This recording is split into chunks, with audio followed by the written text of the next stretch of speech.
Hello, Professor Ryan. This is Tabitha Sharkey again. I am interviewing for the second interview with Ron Jackson. He's the director of our Madison County program here. We're talking about the interview skills for Module 2. So what is the interview process here at Madison County? Sure. So our interview process here has kind of changed over the years, and we try to find a way that attracts employees that we feel like are the best fit for Madison County EMS. It's a busy service. It's a big service. It's not for everybody. So going through the interview process and finding employees has been challenging and more so now than ever, just because we have more turnover than we've ever had. So kind of how the process works here, we will advertise either social media or out on Indeed, and then we have set interview questions, bring them in. But we also let them know kind of our system up front before they come in, just to make sure that they have a good fit. And then after we interview and hire, and then we really want to give them a good field orientation program. So what things does Madison County do in the interview process? Like what kind of questions do you guys have, that kind of thing? Yeah, so we have about 10 to 12 questions. They're your typical interview questions. Why'd you pick Madison County EMS, and what's your future plans? But more than anything, I want them just to be open and honest, and then we try to get in that conversation where they will open up and tell us kind of why they wanted to pick Madison County over anybody else's hiring, which there's a lot hiring. Yeah, I think everyone's hiring at this point, and they're they're like throwing out incentives left, right, and center and stuff like that. So I totally get that. What do you look for in a potential employee?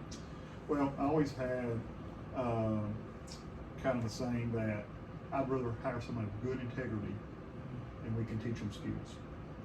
If we get somebody that has terrible integrity, really bad attitude, they could be the best practitioner in the world in this experiment, but they're going to be a terrible employee. Yeah, I've noticed the way that this society has changed, that we have become more of a customer based, and we can no longer be the grumpy practitioners from Nicolas Cage movie, where he's yelling at his patients all the time. And so it's like, yeah, I totally get that. We definitely want people to have a good flow and be able to actually have a decent conversation with their patients as well, and be able to talk to them and treat them with respect. So sure, and that's the patient clientele has changed over the years also. I mean, the calls that we get now are not the same calls we got 20 years ago.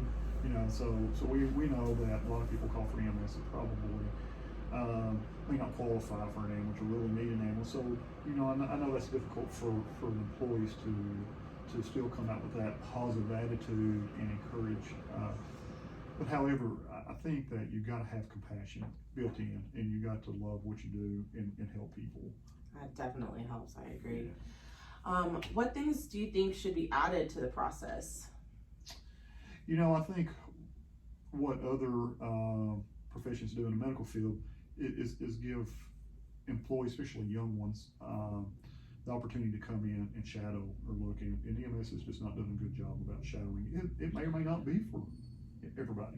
So to get that opportunity before you spend that time and money and bringing somebody in, so they spend a month and figure out, hey, this is not for me. So it's so hard to get the shadow time in though right now, especially with COVID and everything and our regulations. Yeah, I totally get that. And anytime someone comes and talks to me about being in EMS in general, I'm like, make sure you really want this, start out at EMT and make sure this is something you really want to do, and try and shadow somebody, try and shadow a company or whatever, and see if this is something that you can handle. Because if, you get all the way through and you spend all that money to go to school, it is very disheartening to realize that you don't even want to, you don't even like the idea of doing it. So sure. Yeah, and I think it's the medical school program has done a great job with requiring some of that shadowing and stuff, just to make sure that it's a good fit. Yeah, I definitely am looking forward to that. Yeah. You'll do great.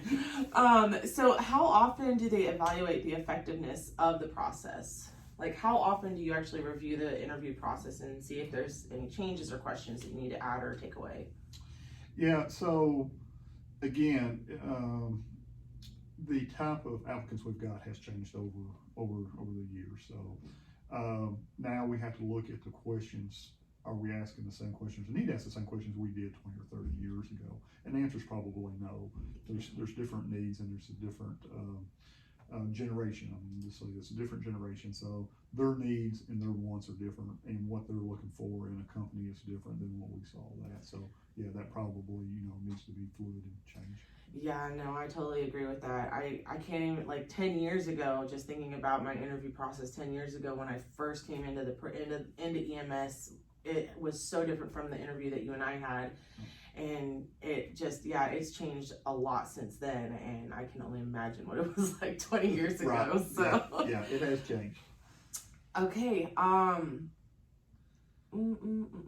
think we're good. I think that's the end of our interview, and thank you very much. I appreciate you taking the time for this. So, you're very welcome.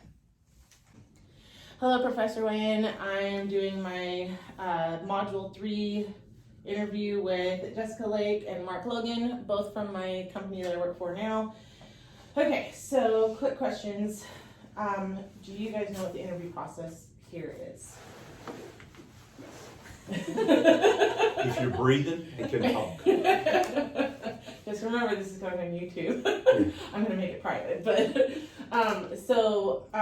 do you know what things the agency does in the interview process, or how long? So if they get a good applicant and they want to interview them, it's really more of like a personal conversation. They see if they feel that you would fit in well here, because obviously they wouldn't give you an interview if you weren't qualified. Right.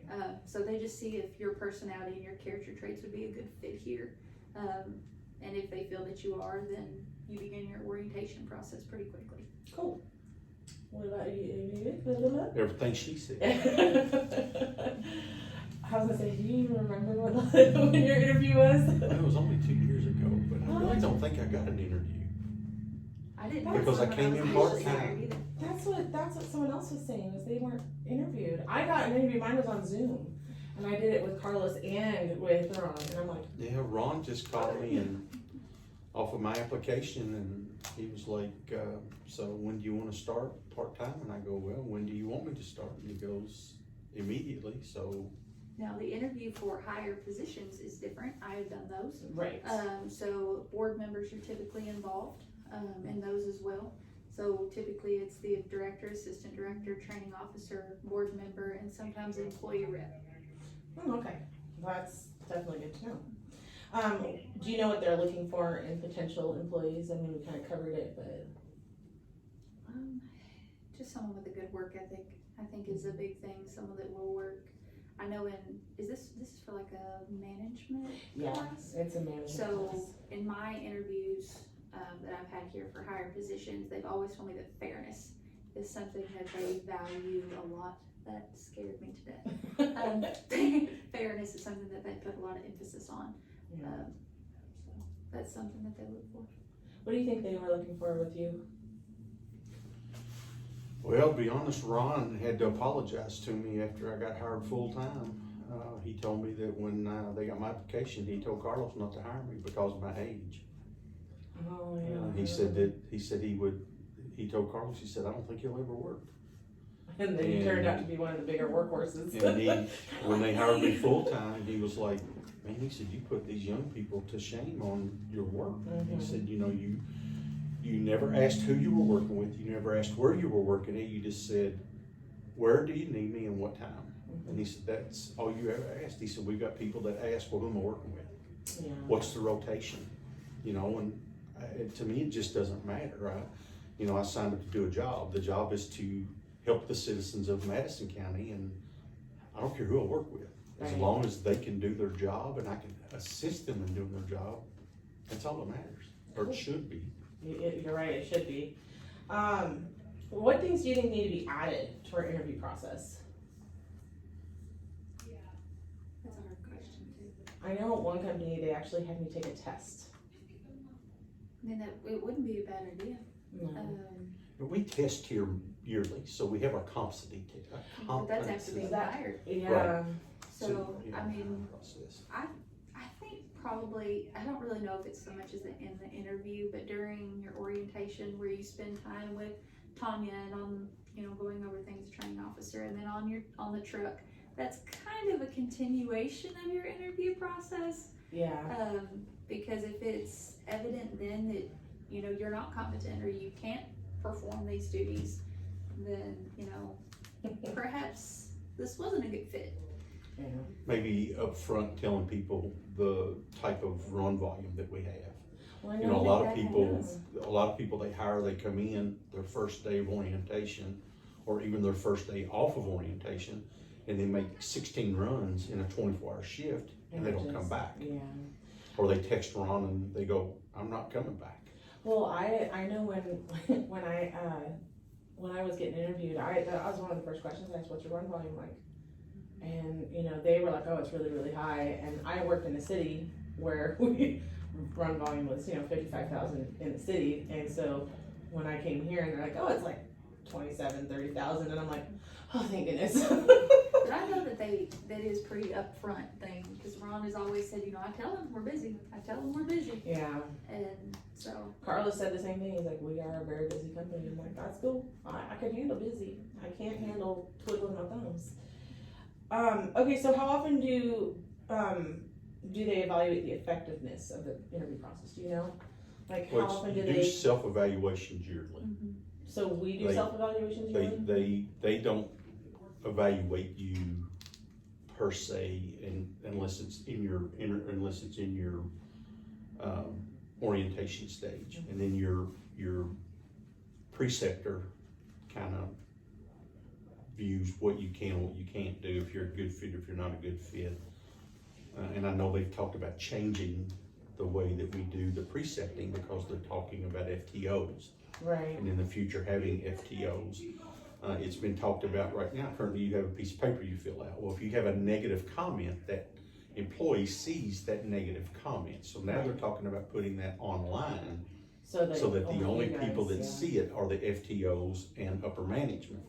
Because it's kind of hard to say, well, Jessica did a really poor job on patient assessment. She didn't ask half the right questions, so on and so forth. Mm-hmm. It's hard to put that on somebody's paper because then they're going to be like, well, they're an asshole. Yeah. They're literally going to be like, why is he saying this? Yeah. Where it needs to be a little more, even if it's not done online, it needs to be a little more where the FTO would sit down with the training coordinator and say, look, they need a lot of work. I don't know if they're going to fit in immediately or not. Maybe we extend their orientation a couple of weeks and they ride with some people for a couple more weeks instead of 3 days. Well, I know that they brought in the EMT trainers now. Like EMTs will now train the EMTs and stuff. So I've noticed that is kind of changed a little bit since I've been here. I've been here about the same amount of time as you had. My 2-year comes up in September, I think. September-ish. Anyway, October. I don't know. It's sometime around, When I first started, we did 24 hours, whether you touched a patient or not, and then off you went. Mm-hmm. And then it definitely changed. Yeah. Now it's 36 hours? Yeah, and it's just. Yeah, it was 36 hours when Debbie was here when I first started, so. Okay, cool. All right, we're done with this one.